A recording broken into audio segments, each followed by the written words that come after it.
Bonjour, c'est Eric Delberg, T2I Conseil. Je vais vous présenter aujourd'hui la nouvelle interface de Gmail pour la rédaction des mails.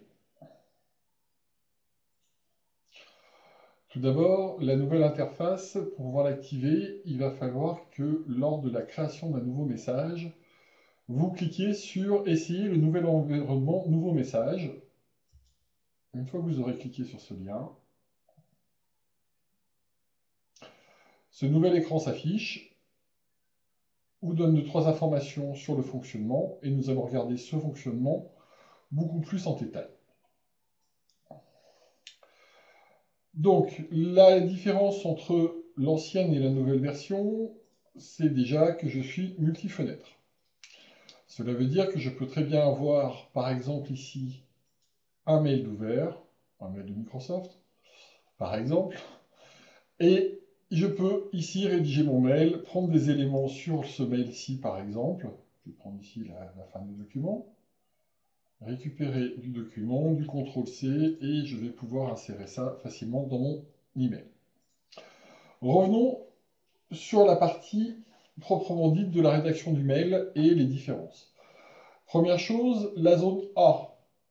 Vous allez pouvoir taper le destinataire, par exemple. D'accord. Si vous souhaitez changer l'adresse email, il faut double-cliquer sur l'adresse qui est présélectionnée pour pouvoir venir la changer. Entrée, validera votre nouvelle saisie. Nouveauté depuis peu de temps, vous avez, comme avant, vous avez la possibilité de choisir qui sera l'émetteur de ce message si vous êtes en multi-identité.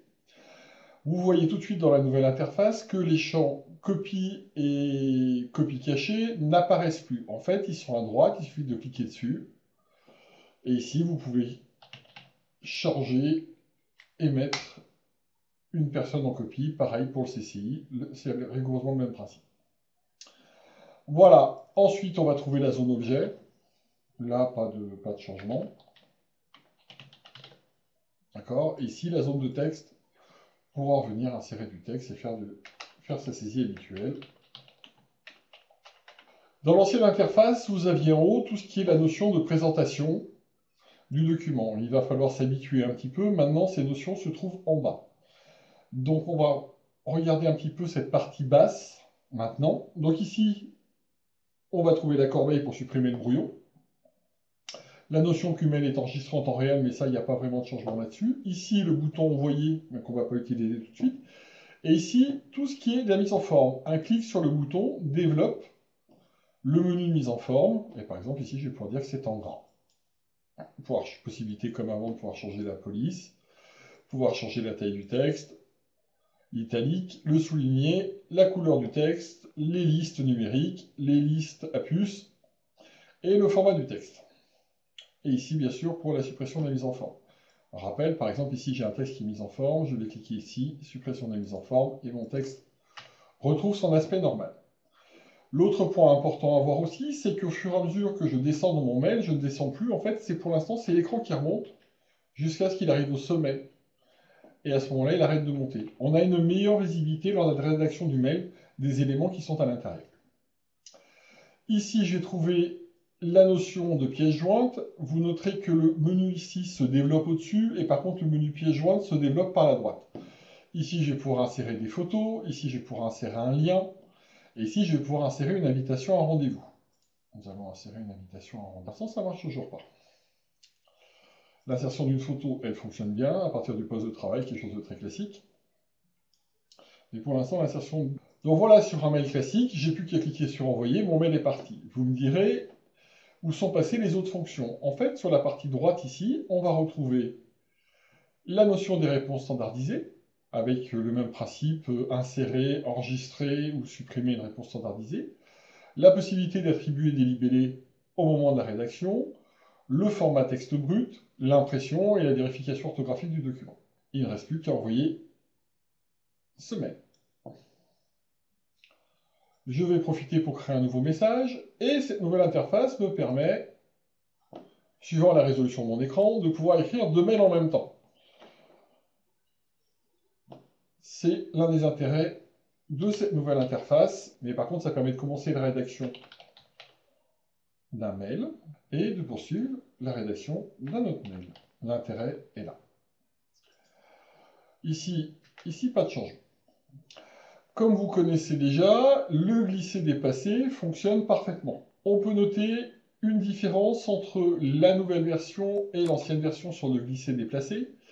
Si jamais je viens insérer un fichier de type tableur, Excel, pour opacité, quand je vais poser mon document, il va bel et bien s'insérer en pièce jointe. Si je prends par contre une photo, la photo va venir s'insérer dans le mail. Voilà la photo. J'ai bien sûr la possibilité de la remettre en plus petite. J'ai aussi la possibilité de la déplacer au sein du mail. D'accord? Donc en termes de pièces jointes, les photos maintenant viendront s'insérer directement dans le mail et pour l'instant il n'est pas possible de les mettre en pièces jointes proprement dit du mail. Que l'on passe par l'insertion d'un fichier ou par l'interface du glisser-déplacer, les photos se mettent au milieu du mail. Il ne reste plus qu'ensuite à envoyer ce mail. Et c'est fait. Et en fait, ici, c'est décalé vers la droite le nouveau mail que j'avais commencé la rédaction. Si après avoir testé cette nouvelle interface, elle ne vous plaît pas, vous avez la possibilité, en cliquant en bas à droite, de revenir à l'ancien mode de rédaction. Votre messagerie se recharge, vous faites nouveau message, et vous passez sur l'ancien mode de rédaction. Et vous pouvez recliquer de toute façon pour revenir basculer d'un mode à l'autre. La nouvelle interface va bientôt intégrer la gestion des pièces jointes jusqu'à 10 Go. Aujourd'hui, vous êtes limité à 25 mégas par pièce jointe, mais grâce à l'insertion de documents et de pièces jointes issues de Google Drive, vous aurez la possibilité d'insérer des pièces jointes jusqu'à 10 Go. En fait, dans la partie basse de l'écran, vous aurez un nouvel icône qui se situe ici sur cette capture d'écran et qui vous permettra d'utiliser Drive pour stocker les pièces jointes des documents. Je vous remercie d'avoir suivi cette vidéo. Je vous dis à bientôt pour une prochaine vidéo. Au revoir.